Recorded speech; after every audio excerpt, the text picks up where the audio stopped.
it was so scary.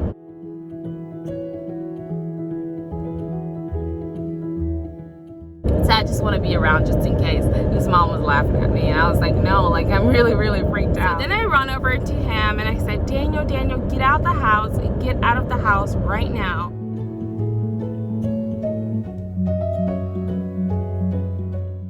And he said the next morning at his parents' house, he comes wake me up. Hey, it's time to go home. Your assassination attempt on my life didn't work. I'm like, I did not try to assassinate you. Like, you are so ridiculous. I don't get people. Like, so if someone gives you the signal that they're coming into the lane, why don't you start speeding up? Hey, you guys. I had the craziest thing happen to me. And I am extremely grateful to God that my little munchkin, which is my boyfriend, he is still alive. Thank God.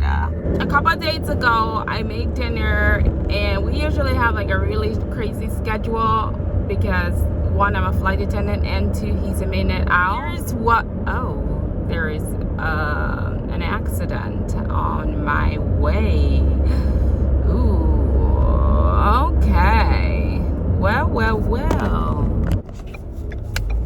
Alright guys, so there was an accident and I literally just got through it, and the ambulance was coming to go, I guess, to see if anyone needs help or medical attention. So I stopped at the red light to let the ambulance go, and people were honking behind me. Like, that is so crazy. Okay, so do you want me to, I'm at the red light anyway. I have the right of way green, and it's like about to turn yellow, and you're honking behind me because you don't want me to let the ambulance pass when there is an accident. Like, that is crazy to me. But back to the story. So I made dinner at around like 11 o'clock. We were done and everything, you know, because I had to work the next day. But I was working a turn, so I was due back home that night. All right, and by the way, guys, I'm on my way to work. I'm going to Montego Bay, Jamaica today. And I'm flying with my lovely bee. Hi, guys. Hi, guys. I haven't worked with Rhonda in forever. Yes. She be on vacation, guys. Hey, she just let out my secret. I have videos coming on that, all right? I flew with her when she first started, and she's like a seasoned flight attendant now. She's been flying for a little bit, so I'm excited to see her again today because our seniority aren't close at all. So I don't really end up on trips with her because I bid for higher hour trips. So it just depends. But I ended up on this trip with her today because of the story I'm telling you. So I made dinner, and after I made dinner overnight, 11 o'clock, went to bed. At night, I couldn't sleep right after I was done cooking and we went to bed. Like, I couldn't sleep. Like, it was hot, and like something was just bothering me, and I kept smelling the smell, but I didn't know what it was, and I just kept smelling it, and it was so ridiculous. So I went and I turned the air conditioning to 69, and I never ever want my air conditioning at 69. It doesn't matter if it's summer, winter, whatever. I always have it at least a 70 to 72. Daniel's the one that loves it at 60 and all the other crazy crap. But I got up and I went and I turned it to 69 because I just couldn't sleep. So in the morning when I woke up and took a shower, I still like kept smelling the smell, but I didn't like think anything of it. I was just like, oh, I don't know, like it just does not smell comfortable in here. In the entire house, I don't like it. Got dressed, went to work, packed my stuff in the kitchen and everything, went to work. It was a busy day, so I worked a full leg. We went all over the place and came back. I went to 4 different cities and came back. On my way home, I called my boyfriend and he didn't answer the phone. So then I called my friend back because she told me to call her. I was on the plane, so I was like, hey, when I get off my plane, I'll call you. She's a flight attendant too. So I was on the phone talking with her, chatting with her, like you know, not even caring to like call my boyfriend back, because I'm like, oh, he does that. Like sometimes he's like sleeping or busy with work, he's gonna call me back. Like I didn't think anything of it.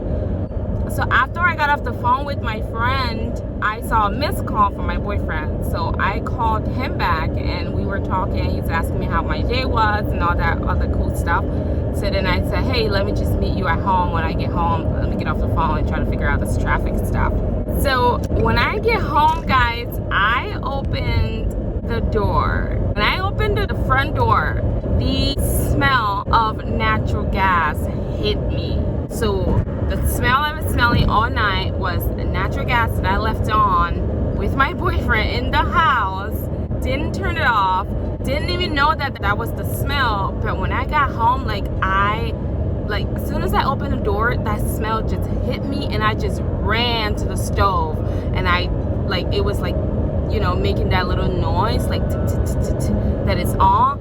I just ran to the stove. I turned it off. I was losing my mind because I know my boyfriend had been in the house all day.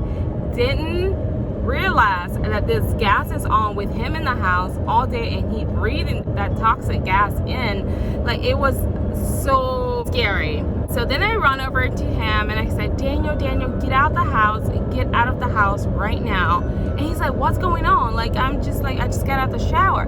I said, there's gas in the house. Get out. And he was like, I don't know what you're talking about. Like, I don't smell anything. I said, okay, come with me. Just come outside, breathe in fresh air, and then try to go back inside. So when he came outside, he breathed the fresh air and then walks back inside, and he's like, holy shit, that's what's smelling. And I was like, yes. How in the world he had been in the house all day and didn't smell it? But I think what saved him was the fact that he was in his office, which has a vent right over his desk that he works at. I think that him being in that office all day is what helped. So like, I was freaking out. I said, let's call the emergency. Like, I Googled what to do after you've been exposed to natural gas. Like, and when I called him on the phone, he was like, yeah, the weather was bad here. Our power went out and our power came back on. I'm like, what if something would have sparked in that house? Like, he would have been blown up in the freaking house. Like, it was just so scary. Like, I started crying. Like, I don't know what I would have done, like, if I had like left that stove on and came home and my boyfriend wasn't there, or my boyfriend was like unconscious or like dead or something.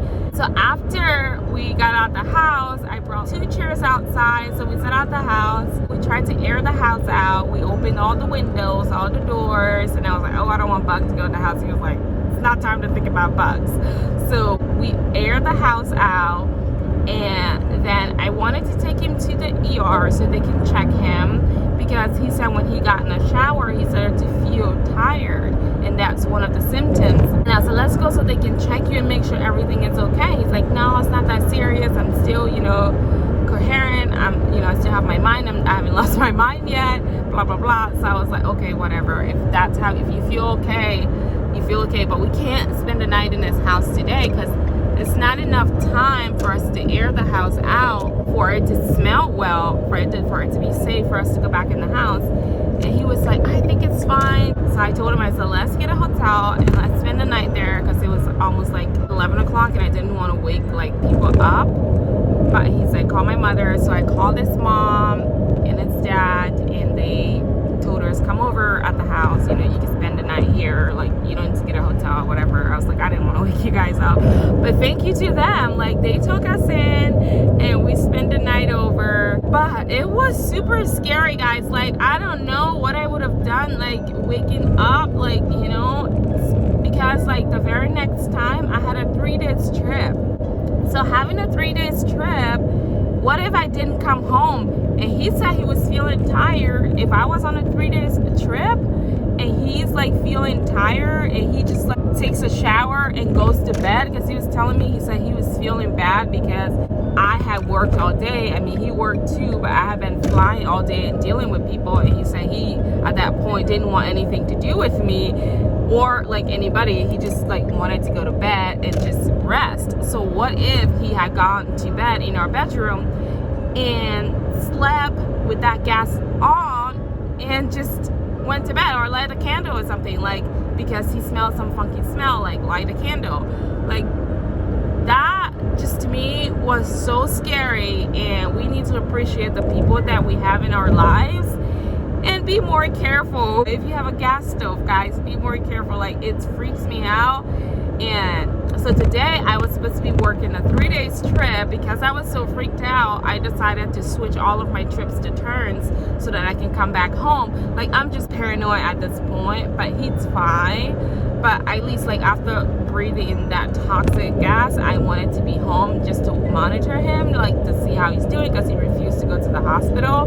So I just want to be around just in case. His mom was laughing at me, and I was like, no, like, I'm really, really freaked out. And he said the next morning at his parents' house, he comes wake me up, hey, it's time to go home. Your assassination attempt on my life didn't work. I'm like, I did not try to assassinate you. Like, you are so ridiculous.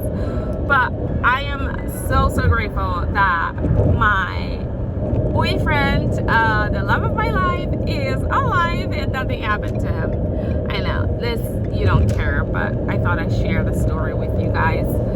Now I am just getting ready. I have an 11:20 show time, so I might hang up this right now, because I don't think I thought today's Sunday. I thought it'll be clear, but it's not. There was an accident, and now there is people on the road on a Sunday. Where are they going?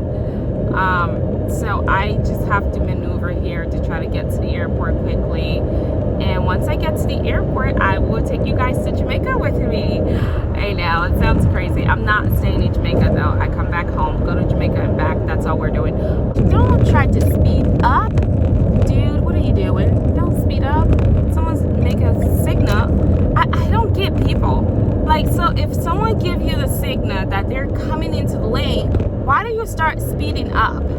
Like, you need to slow down. Especially if, like, you're really close to the person, you need to slow down and let the person get into the lane, especially on the highway, which we are on. So, like, slow down and let the next person get in. Don't start speeding up. Like, I'm giving you a signal so that you can let me in, not so you can speed up and then leave me in the side of the road.